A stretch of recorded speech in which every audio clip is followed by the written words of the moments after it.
Hi, welcome to your first lesson on integration. This is the intro to integration for honors calculus, and we are going to be using this graph for snowfall over 24 hours. And before we get going here, I just wanted to say that I have a lot of people not subscribed to my channel, and I was just hoping that you would consider subscribing so we could grow this channel. And oh, I forgot my gloves. Sorry. And make sure that everybody learns calculus and stuff like that. So, thanks for subscribing, and let's get on with the video.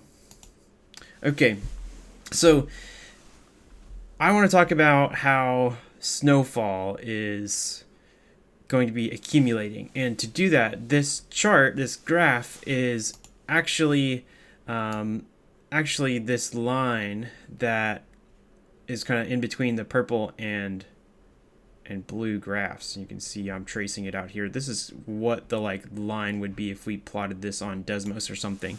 We have to use a bunch of piecewise functions, but we could do it. I actually did it today. But the graph has a measurement of hours on X and a measurement of centimeters per hour, so centimeters of snow per hour on Y.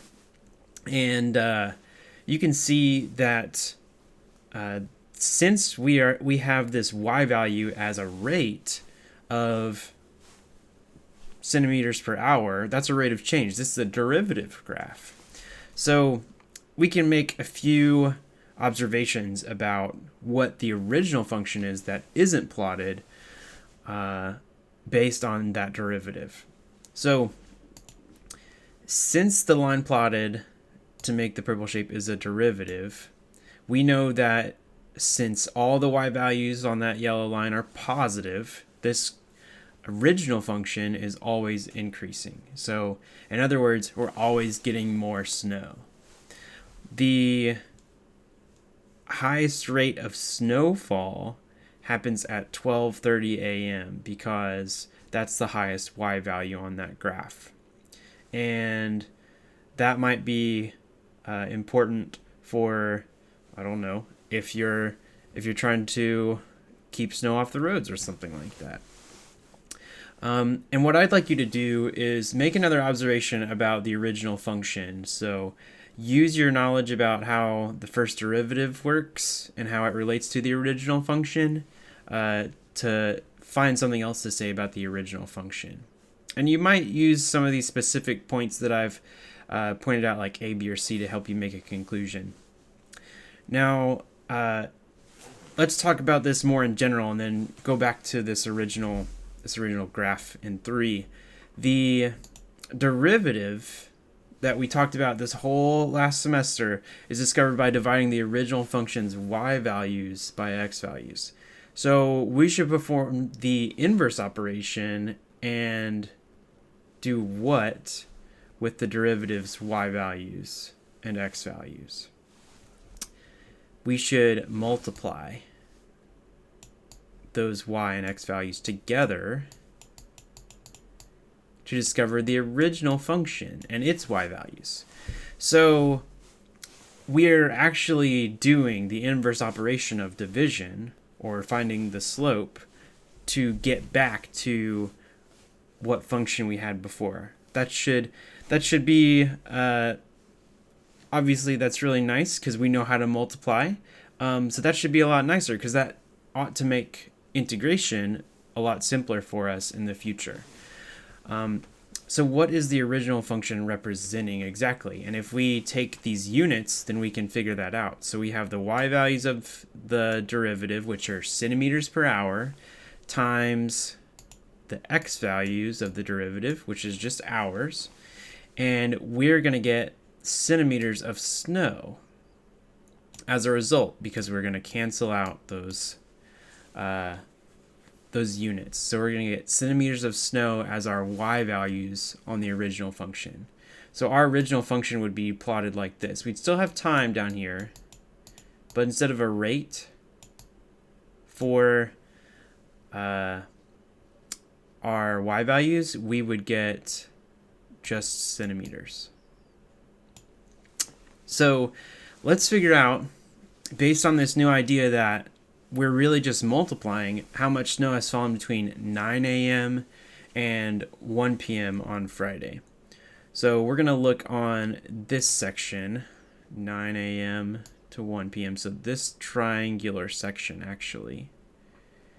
And we're going to take the x values and the y values and multiply them together. But you might be like, that doesn't really work out great because we're dealing with a triangle. Well, remember, x times y, if we're talking about geometry now, which is, okay, yeah, so we brought out some geometry, we're just finding area. So what's the area of this triangle? And here, when you answer, because I'm going to let you answer 6, just make your best estimation as to what you're looking at with these segments. So there are a couple other triangles hidden in here, and I can show you another one of them. But what would be the area of that triangle? Well, it's got length 4, and it's got height 1. And so the area of a triangle is going to be 1/2 times the 4 times the 1. So in total, we have 2. We have 2 centimeters. So we've accumulated 2 centimeters over 4 hours of this snowfall.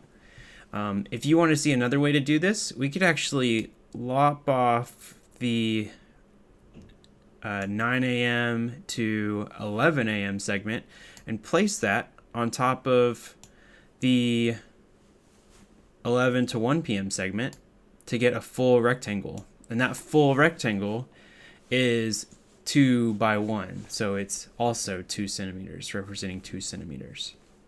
And really, what I'm asking you to do for 6 is just use the fact that multiplying will get you y values for the original function, and then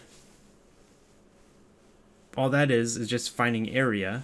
So you're just going to get 2 data points for our original function, which is happening between 7 p.m. and 12:30 a.m. Saturday. Actually, I'm going to change this from 7 p.m. to 9 a.m. Oh, no.